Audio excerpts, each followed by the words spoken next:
روزہ رکھتے رہیں، قرآن کی تلاوت کرتے رہیں زیادہ سے زیادہ، اور رات کو نماز تراویح میں قیام کرتے رہیں، اور دن کو روزہ بھی رکھتے رہے، اپنا کام کاج بھی کرتے رہے، حلال رزق بھی کماتے رہے، حسن سلوک بھی لوگوں کے ساتھ کرتے رہے، رشتہ داروں کا خیال بھی کرتے رہے، صدقات کا اہتمام بھی کرتے رہے، خیرات کا اہتمام بھی کرتے رہے، وہ سب لوگ جنہوں نے اللہ کے اس مہمان مہینے سے بھرپور فائدہ اٹھایا، اللہ کے اس مہمان مہینے کے فیوز و برکات کو اپنے دامن میں جی بھر بھر کے سمیٹا، بھرپور فائدہ اٹھایا، وہ اس بات کا اظہار تشکر کرتے ہیں کہ باری تعالیٰ پورا مہینہ تو نے ہمیں اتنی بڑی نعمت دی، تیرا مہمان مہینہ آیا، یہ بندہ ناچیز تو کچھ بھی نہیں، تیری عطا کے بغیر کچھ بھی نہیں، اگر تو ہمیں ہمت نہ دیتا تو ہم روزہ نہ رکھ سکتے تھے، اگر شیطان ہم پر غالب آ جاتا تو ہم طرح طرح کے بہانے بھی بنا سکتے تھے، لیکن روزہ ایک ایسی عبادت ہے کہ مولا تیرا وعدہ ہے کہ روزہ میرے لیے ہے اور اس کی جزا میں خود دوں گا، بلکہ ایک حدیث پاک میں ارشاد فرمایا کہ روزہ میرے لیے ہے اور اس کی جزا میں خود ہوں، کہ قیامت کا روز ہوگا، روزہ داروں سے پوچھا جائے گا، اے روزہ دارو تم جنت میں آ کر خوش ہو؟ روزہ دار عرض کریں گے باری تعالیٰ ہم تو تیرے دیدار کے طلبگار ہیں، ہم تو تیرا دیدار چاہتے ہیں، تو اللہ پاک ارشاد فرماتا ہے کہ اے بندے پورا مہینہ تو نے میری رضا کی خاطر، میری محبت کی خاطر اپنے آپ کو برے کاموں سے بھی روک کے رکھا، اپنی نفسانی خواہشات پر بھی کنٹرول رکھا، اپنی تمام تمنائیں آرزویں پسے پردہ رکھ کر صرف اپنے رب کی اطاعت کرتا رہا، اپنے رب کو راضی کرتا رہا، تو بندہ اس بات کا اعلان کرتا ہے کہ باری تعالیٰ میں تو ناچیز ہوں، میں تو بڑا کمزور ہوں، میں تو بڑا حقیر ہوں، میں تو ایک تنکے سے بھی ہلکا ہوں، یہ سب کچھ جو روزے بھی رکھے میں نے، حلال روزی بھی کمائی، اور جو احباب جنہوں نے روزہ رکھا جو فیکٹریوں میں کام کرتے ہیں وہ بہتر جانتے ہیں کہ کس طرح مشکل ہے روزہ رکھ کر کام کرنا، 12 14 گھنٹے، جو ڈیوٹی رہنے والے ہیں خاص طور پر دیار نہر میں، ٹھیک ہے موسم ٹھنڈا ہے، تھوڑی سی فیور مل جاتی ہے، لیکن جو فیکٹریوں کے مالک ہیں وہ مسلمان تو نہیں ہیں، وہ تو لحاظ نہیں کرتے، وہ تو پورا کام لیتے ہیں۔ پاکستان میں بھی چلو کچھ اچھے لوگ ہوں گے جو مزدوروں کے ساتھ اپنے امپلائیز کے ساتھ کچھ رعایت کرتے ہوں گے، بلکہ شرعی حکم بھی یہ ہے، کریم آقا صلی اللہ علیہ وسلم نے ارشاد فرمایا کہ رمضان کے مہینے میں اپنے ملازموں پر تھوڑی سی نرمی کرو، اپنے غلاموں پر تھوڑی سی نرمی کرو۔ تو ہر غرض میں عرض کر رہا تھا کہ بندہ عید کے دن اس دن کو یوم تشکر کے لیے مناتا ہے کہ باری تعالیٰ ہم تیرا شکر ادا کرتے ہیں کہ رمضان میں جو بھی عبادت ہوئی، جتنے بھی قرآن ختم کیے، کسی نے 1 کیا، کسی نے 2 قرآن ختم کیے، کسی نے 3 کیے، کسی نے کچھ عبادت کی، کسی نے لاکھ یورو اللہ کی راہ میں صدقہ کیا، کسی نے 10 یورو پیش کیے، تو بندہ اس بات کا اعلان کرتا ہے کہ باری تعالیٰ میں نے جو کچھ بھی کیا، جو بھی عبادت کی، جو بھی صدقہ کیا، جو خیرات کیا، میری کچھ اوقات نہیں، یہ سب کچھ تیرے فضل سے ہے، اور اس فضل کے اظہار کے لیے انسان اللہ کی بارگاہ میں آ کر سجدہ ریز ہو جاتا ہے کہ باری تعالیٰ میں کچھ نہیں، صرف تیری ہمت کی وجہ سے، تیرے فضل کی وجہ سے، تیرے کرم کی وجہ سے، تیری رحمت کی وجہ سے میں نے اس ماہ مقدس کا احترام کیا۔ اور دعا ہے کہ اللہ پاک اس ماہ مقدس کو، یہ جو مہمان مہینہ ہے، ظاہر ہے ہم انسان ہیں، کمزور ہیں، اس کے شیان عبادت تو نہیں کر سکے، بہرحال اللہ بڑا غفور رحیم ہے، اللہ میرا بڑا کریم ہے، اللہ میرا بڑا رحیم ہے، وہ یہ دیکھتا ہے کہ اس میرے بندے نے کوشش تو کی نا، اس کے دل میں احترام تو تھا، لَن يَنَالَ اللَّهُ لُحُومُهَا وَلَا دِمَاؤُهَا وَلَٰكِن يَنَالُهُ التَّقْوَىٰ مِنكُمْ، کہ اللہ پاک کو تمہارے قربانی کے جانور کا نہ گوشت پہنچتا ہے نہ خون پہنچتا ہے. کیا پہنچتا ہے؟ وَلَٰكِنْ يَنَالُهُ التَّقْوَىٰ مِنْكُمْ. اسے تو تمہارا تقویٰ پہنچتا ہے. وہ تو تمہارا تقویٰ دیکھنا چاہتا ہے کہ کون کون متقی ہے, کون کون پرہیزگار ہے, کون کون رب کی اطاعت کرتا ہے, کون کون رب کی فرمانبرداری کرتا ہے, کون کون محبوب کی سیرت کو دیکھتا ہے, صحابہ کی سیرت کو دیکھتا ہے, اللہ کے محبوب بندوں کی سیرت کو دیکھتا ہے. اللہ پاک کو تمہارا دل دیکھتا ہے کہ اس کے دل میں میرے لیے کتنی محبت ہے. تو یہ سب کچھ اللہ پاک کے فضل و کرم سے. اب روزے سے ہمیں فائدے کیا کیا ملتے ہیں؟ یہ ہمیں کس چیز کی ٹریننگ دیتا ہے, یا روزے کا فلسفہ کیا ہے, یا روزے کا مقصد کیا ہے؟ وہ کہاں فرماتے ہیں کہ اس کا مقصد یہ ہے کہ انسان کے اندر پورا باغ کا احساس پیدا ہوتا ہے, فقراء کا احساس پیدا ہوتا ہے, انسان کے اندر برداشت پیدا ہوتی ہے.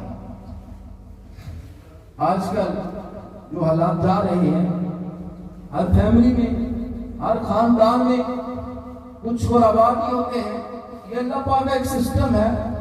اس نے اگر ایک کو زیادہ رزق دیا ہے تو اس میں اس نے دوسروں کا بھی حصہ رکھا ہے. جو اس کے غریب رشتہ دار ہیں اس کے رزق میں ان کا بھی حصہ ہے. جو اس کے دوست ہیں, جو اس کے محلے دار ہیں, یا جن کو وہ جانتا ہے, جو اس کا حلقہ احباب ہے, اس میں اللہ پاک نے ایک شخص کو اگر وافر رزق دیا ہے تو دوسروں کا بھی حصہ رکھا ہے. تو نمبر ایک تو روزے کا مقصد یہ ہے کہ ہمارے اندر پورا باغ کا احساس پیدا ہو.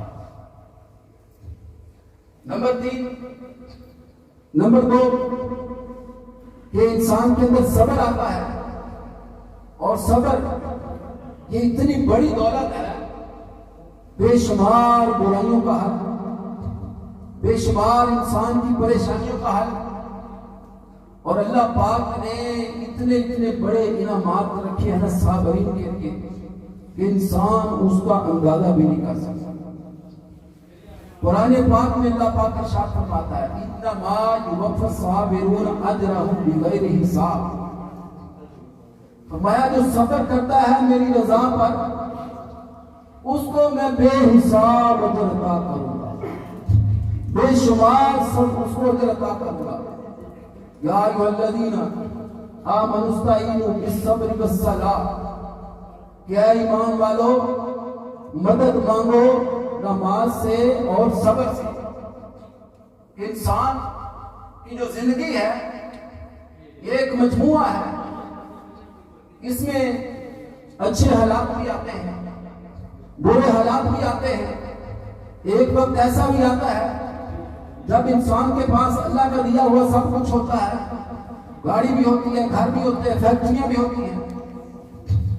لیکن ایک وقت ایسا بھی آتا ہے کہ وہی انسان دو وقت کی روٹی پوری کرنی اس کے لیے مشکل ہو جاتا ہے. استعینوا بالصبر والصلاۃ. تو اللہ پاک ارشاد فرماتا ہے تلک الایام نداولها بین الناس, کہ یہ جو دن ہے نا یہ انسان کے گرد گردش کرتے ہیں. اے انسان کسی گھمنڈ میں نہ رہنا. یہ ایک مدار میں تمہارے گرد گردش کرتے ہیں. کبھی اچھے آ گئے, کبھی برے آ گئے, کبھی درمیان والے. تو جب اچھے آئے تب بھی اللہ کا شکر ادا کرتے رہو, جب برے دن آئے پھر بھی اللہ کا شکر ادا کرو کہ یہ اللہ کی طرف سے آزمائش ہے. اس پر ثابت قدم رہو, اس پر صابر رہو. اللہ کی ناشکری نہ کرنا, بے صبری کا مظاہرہ نہ کرنا. اگر صبر کرو گے تو کیا ملے گا؟ اللہ پاک ارشاد فرماتا ہے استعینوا بالصبر والصلاۃ ان اللہ مع الصابرین. کہ جو صابرین ہیں ان کے ساتھ میں خود ہوتا. کوئی صبر کر کے تو دیکھے نا, کوئی برداشت کر کے تو دیکھے. اگر کوئی مسلمان کسی کے ساتھ کوئی زیادتی کرتا ہے یا گالی گلوچ کرتا ہے تو وہ صبر تو کرے. ہم تو مائل بکرم ہیں, کوئی سائل ہی نہیں, راہ دکھلائیں کسے کوئی راہ روا منزل ہی نہیں. یار رب پہ کچھ چھوڑ کے تو دیکھو نا. اگر تم طاقتور ہو, بدلہ لے سکتے ہو اپنے دشمن سے، لیکن اگر اس کو معاف کر دے تو اللہ کی رضا کے لیے، تو پھر دیکھو اللہ کی مدد کیسے پہنچتی ہے۔ تو اللہ پاک ارشاد فرماتا ہے کہ جو صبر کرتا ہے اس کے ساتھ میں خود ہو جاتا ہوں۔ وَلَنَبْلُوَنَّكُمْ بِشَيْءٍ مِّنَ الْخَوْفِ وَالْجُوعِ وَنَقْصٍ مِّنَ الْأَمْوَالِ وَالْأَنفُسِ وَالثَّمَرَاتِ وَبَشِّرِ الصَّابِرِينَ۔ دوسرا سپارہ، دوسرا اللہ پاک ارشاد فرماتا ہے کہ ہم تمہیں آزمائیں گے۔ کس طرح؟ ہر طرح سے آزمائیں گے تمہیں، بِشَيْءٍ مِّنَ الْخَوْفِ، ہر طرح کے خوف سے آزمائیں گے۔ خوف کس چیز کا؟ اس چیز کا یاد کہ میرے کاروبار میں کہیں لاس نہ ہو جائے، یا میرا کاروبار عروج پر جا رہا ہے، کہیں ایسا نہ ہو کہ کاروبار فلاپ ہو جائے۔ انسان کے اندر خوف رہتا ہے، یا اس کا کاروبار چل رہا تھا، کاروبار فلاپ ہو گیا، اب فرمایا اس طرح بھی آزمائیں گے، ہم مال دے کر بھی آزمائیں گے، مال چھین کر بھی آزمائیں گے، اولاد دے کر بھی آزمائیں گے، اولاد چھین کر بھی آزمائیں گے، پھلوں کی کثرت دے کر بھی آزمائیں گے، عزت شہرت دے کر بھی آزمائیں گے، بادشاہت دے کر بھی آزمائیں گے، حکمرانی دے کر بھی آزمائیں گے، ہر طرح سے آزمائیں گے۔ لیکن اے بندے، اس بات کو سن لے، اگر تو ہماری آزمائش میں کامیاب ہو گیا تو پھر تجھے انعام کیا دیں گے؟ وَبَشِّرِ الصَّابِرِينَ، وہ تمہارے لیے خوشخبری ہے۔ الَّذِينَ إِذَا أَصَابَتْهُم مُّصِیبَةٌ قَالُوا إِنَّا لِلَّهِ وَإِنَّا إِلَیْهِ رَاجِعُونَ۔ فرمایا وہ لوگ، ان کے لیے خوشخبری ہے کہ جب کوئی آزمائش آتی ہے، جب کوئی پریشانی آتی ہے تو وہ اس پر صبر کرتے ہیں اور اس بات کا اعلان کرتے ہیں کہ باری تعالیٰ یہ سب کچھ تیری طرف سے تھا، یہ تیری طرف سے آزمائش تھی۔ اولئک علیہم صلوات من ربہم ورحمہ، اللہ ارشاد فرماتا ہے پھر ایسے لوگوں کے لیے میری رحمت ہے، ایسے لوگوں پر میری رحمت نازل ہوتی ہے۔ وَأُولَٰئِکَ هُمُ الْمُهْتَدُونَ، فرمایا یہی لوگ ہدایت یافتہ ہیں، یہی لوگ ہدایت والے ہیں۔ اے بندے ذرا صبر تو کر کے دیکھ، حدیث پاک میں آتا ہے، پیارے آقا صلی اللہ علیہ وسلم نے ارشاد فرمایا کہ اللہ پاک اپنے فرشتوں سے پوچھتا ہے، جب فرشتے کسی بندے کے بیٹے کی روح کو قبض کرتے ہیں، بیٹا، اب سمجھتے کتنا اللہ پاک نے عظیم تحفہ دیا ہے، بیٹی ہے یا بیٹا اولاد ہے، جگر کا ٹکڑا ہوتا ہے، ایک 10 منٹ بھی نظر آئے تو انسان بڑا بے چین ہو جاتا ہے، طبیعت میں ہلچل آ جاتی ہے کہ کہیں میرے بیٹے کو کچھ ہو نہ جائے، ذرا سا آنکھوں سے اوجھل ہو جائے۔ اب اللہ پاک کیا ارشاد فرماتا ہے، پیارے آقا صلی اللہ علیہ وسلم نے ارشاد فرمایا کہ اللہ پاک فرشتوں سے پوچھتا ہے کہ تم نے میرے فلاں بندے کے بیٹے کی روح کو قبض کیا، اس میرے بندے کے دل کا پھل لے لیا، اس کے جگر کا ٹکڑا چھین لیا۔ فرشتے عرض کرتے ہیں جی باری تعالیٰ ہم نے ایسا ہی کیا۔ اب پھر دوبارہ اللہ پاک ارشاد فرماتا ہے کہ اس میرے بندے نے جس کے جگر کا ٹکڑا تم نے چھین لیا، اس نے اس پر کیا کہا؟ اب فرشتے عرض کرتے ہیں باری تعالیٰ اس نے اتنا کچھ کھونے کے باوجود بھی تیری حمد کی اور انا للہ و انا الیہ راجعون پڑھا۔ باری تعالیٰ اس نے ناشکری نہیں کی، اس نے تیرا شکر ادا کیا کہ باری تعالیٰ میں تیری رضا پر راضی ہوں۔ اللہ پاک فرشتوں سے ارشاد فرماتا ہے کیا فرشتوں، پھر اس میرے بندے کے لیے جو میری رضا پر راضی رہا، جو میری آزمائش پر ثابت قدم رہا اور جس نے صبر کا مظاہرہ کیا، اللہ فرماتا ہے کہ جنت میں اس کے لیے گھر بنا دو اور اس گھر کا نام بیت الحمد لکھ دو، اور اس میرے بندے کے لیے ہے کہ جس نے میرا شکر ادا کیا۔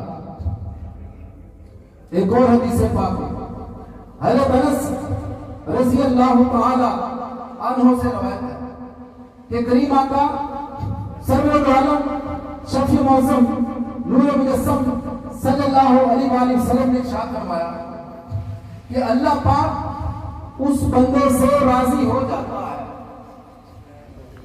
چھوٹی سی بات اور بڑی خوبصورت کہ اللہ پاک اس بندے سے راضی ہو جاتا ہے۔ کون سا بندہ؟ وہ بندہ جب کھانا کھاتا ہے تو الحمدللہ پڑھتا ہے، جب پانی پیتا ہے تو الحمدللہ کہتا ہے. بظاہر عمل چھوٹا سا ہے, ہر کوئی الحمدللہ کہتا ہے کھانا کھانے کے بعد بھی, پانی پینے کے بعد بھی, لیکن میرے کریم آقا علیہ السلام نے کتنی بڑی خوشخبری دے دی کہ لوگوں سن لو, تم اللہ کا شکر ادا کرو گے تو اللہ پاک تم سے راضی ہو جائے گا. انسان کو چاہیے اللہ کا ہر حال میں شکر ادا کرتا رہے, ہر حال میں صبر کرتا رہے. لئن شکرتم لازیدنکم, اللہ پاک ارشاد فرماتا ہے اگر تم میرا شکر ادا کرو گے میں تمہیں اور زیادہ عطا کروں گا, اور زیادہ عطا کروں گا. اب اور جو زیادہ ہے اس کی حد اللہ بہتر جانتا ہے. اب آج عید کا دن ہے, روزہ ہمیں کیا کیا سکھاتا, صبر کرنا سکھاتا ہے, ہمیں دوسروں کا احساس کرنا سکھاتا ہے, ہمیں صدقہ کرنے کی, زکات کی صورت میں, فطرانے کی صورت میں غرباء کے ساتھ حسن سلوک کرنے کا ہمیں ہدایت کرتا ہے. لیکن ہمیں کرنا کیا چاہیے؟ کیا صرف یہ حکم رمضان میں ہے؟ کیا ہم یہ سمجھتے ہیں کہ صرف رمضان میں اللہ دیکھتا ہے, غیر رمضان نہیں دیکھتا؟ ہم رمضان میں برائی سے ڈرتے ہیں, جھوٹ نہیں بولتے, غیبت نہیں کرتے کہ اللہ دیکھ رہا ہے, حرام کاری نہیں کرتے, شراب نہیں پیتے رمضان میں کہ اللہ دیکھ رہا ہے. ہم رمضان میں روزہ رکھ کر گالی گلوچ نہیں کرتے, بہوٹا باتیں نہیں کرتے, فضولیات نہیں کرتے, اس لیے کہ اللہ دیکھ رہا ہے. لیکن کیا کبھی ہم نے سوچا کہ اللہ صرف رمضان میں دیکھتا ہے؟ نہیں, ایسا نہیں. اللہ تو پورا سال دیکھتا ہے, رمضان کے علاوہ بھی اللہ دیکھتا ہے. جب ایک SHO پیسے لے کر سچے کو جھوٹا اور جھوٹے کو سچا ثابت کرتا ہے تو اس وقت بھی اللہ دیکھ رہا ہوتا ہے. جب ججوں کے قلم لکھتے ہیں تو اس وقت بھی اللہ دیکھ رہا ہوتا ہے. جب وکلا پیسے لے کر سچ کی جھوٹ میں تبدیل کرتے ہیں اور جھوٹ کو سچ میں تبدیل کرتے ہیں اس وقت بھی اللہ دیکھ رہا ہوتا ہے. جب دودھ میں ملاوٹ کی جاتی ہے اس وقت بھی اللہ دیکھ رہا ہوتا ہے. جب مرچوں میں ملاوٹ کی جاتی ہے, جب مسالہ جات میں ملاوٹ کی جاتی ہے, جب کھانے کی اشیاء میں ملاوٹ کر کر ہم اپنے مسلمان بھائیوں کو زہر کھلاتے ہیں, ہم ان کے اندر بیماریاں پیدا کرتے ہیں, ارے اس وقت بھی اللہ دیکھ رہا ہوتا ہے. ہم کیوں نہیں سمجھتے کہ اللہ صرف رمضان میں نہیں دیکھتا, پورا رمضان دیکھتا ہے. ہمیں رمضان کے علاوہ بھی غرباء کا خیال رکھنا چاہیے, فقراء کا خیال رکھنا چاہیے, رشتہ داروں کے ساتھ حسن سلوک کرنا چاہیے. تو یہ اللہ کے احکامات پورے سال کے لیے.